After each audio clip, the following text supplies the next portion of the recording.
It is simply amazing as to the number of historical events that coincide with the date of Deepawali. One such amazing historical event was the slaying of the demon Narkasur. Narkasur was the son of Bhudevi, the Mother Earth, and he went on to become one of the most powerful persons on the planet. In fact, he went on to become the most powerful person in the three realms that define the planetary being. Everybody was scared of him, including the gods. He used to treat people as human beings as cockroaches. He used to think that he actually had a divine power to understand what people want. People themselves did not know what they want. He put a lot of pressure on them, used them as slaves, enslaved them, killed them at will, totally used them as fodder. Everybody else saw him as the largest demon that existed across the three realms of the planet being, but he himself regarded himself as another god, thinking that only he knew what others wanted and whether he's killing them, whether he's enslaving them, he's actually doing it for their good. That's what he thought. But then, like all bad things, this fellow also came to an end through the hands of none other than Lord Krishna. Lord Krishna, in his humility but unearthly divine wisdom, came forward, used his smartness to overcome the phenomenal, formidable army of Narkasur. In the process, he had to fight one of the biggest commander in chief, the most formidable commander in chief of Narkasur by the name of Murar. Ultimately, it went on to hand combat, and Lord Krishna defeated and slayed Murar. And that's the reason why Lord Krishna is also called Murari. I'm sure you did not know about the real reason why Lord Krishna is called Murari. Murari, the victor, the slayer of Murar. After that, of course, he went on and defeated Narkasur and slayed him as well. But at the time of his death, Narkasur really began to understand all the follies that he had done. He realized that a simple person like Lord Krishna could come across and destroy his entire ego, his entire kingdom, his entire being. And that's when he realized that he has done a lot of wrong, but it was too late. He was dying.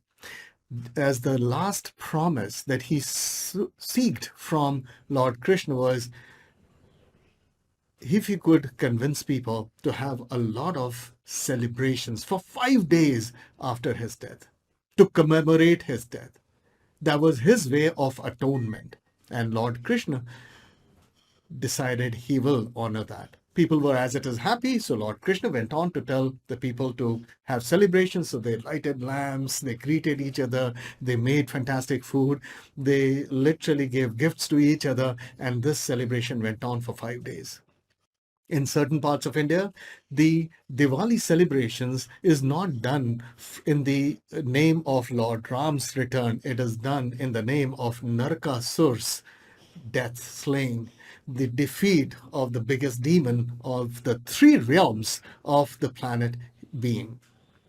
However, when Lord Krishna came out and defeated the entire demon army, and he was trying to help people get back to their feet, established the ecosystem, made sure that everybody had a proper social system so that nobody had to beg anybody. And therefore, an entire ecosystem was created by him. When he was leading them on to creating a complete economic re-emergence at that point of time, he also realized that there were 16,000 ladies who were enslaved earlier by Narkasur, and they did not have any homes to go back to. They were completely removed. They belonged to different age groups. And at that point of time, Lord Krishna realized that everybody is looking up to him. Nobody is coming forward. So he said, you know what, as the foremost leader, as everybody's looking up to him, looks at him as larger than life, he will take the first step. And he stepped forward and he said, listen, everybody, these 16,000 ladies are like my wives. You will treat them with the same respect and dignity as you would my wives. He did not actually marry them. He actually explained this. This is misunderstood by a lot of historians, but that's their problem. From the West, people misunderstand a lot of things. But, well, the real story is he told people that this is the level of dignity that you need to provide the ladies. And that's the reason why people came forward. They came forward, and soon all the 16,000 of the ladies found homes and they settled well. This is the kind of empowerment that Lord Krishna provided and coached people, mentored complete societies. But the point is, did Narkasur actually die? As I look around, I see so many Narkasurs in the guise of industry champions, managers of managers, bosses, leaders. They think that they are doing good for the people because, hey, what would these employees know? And then they go on to enslave them. They go on to put so much of pressure on them that the very people who are working for them start hating the very job. They start hating themselves for doing that job.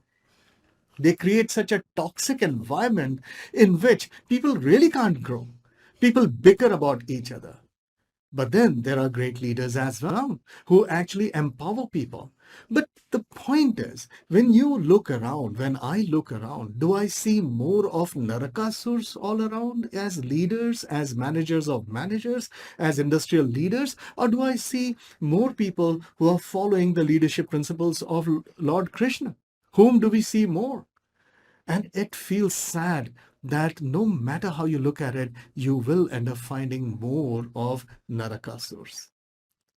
Now, the point is that if you are one of them, or you don't even know whether you are regarded as Narakasur by your team members, by your employees, by the people who look up to you, then don't you think it's time to find out whether you are actually a Narakasur or not? Because the problem with demons is they think that they're good, but in the eyes of the people, they are demons. So the question is, do you even know who you are? Are you the leader, which is Narakasur kind, or are you the leader who's more from the side of Lord Krishna?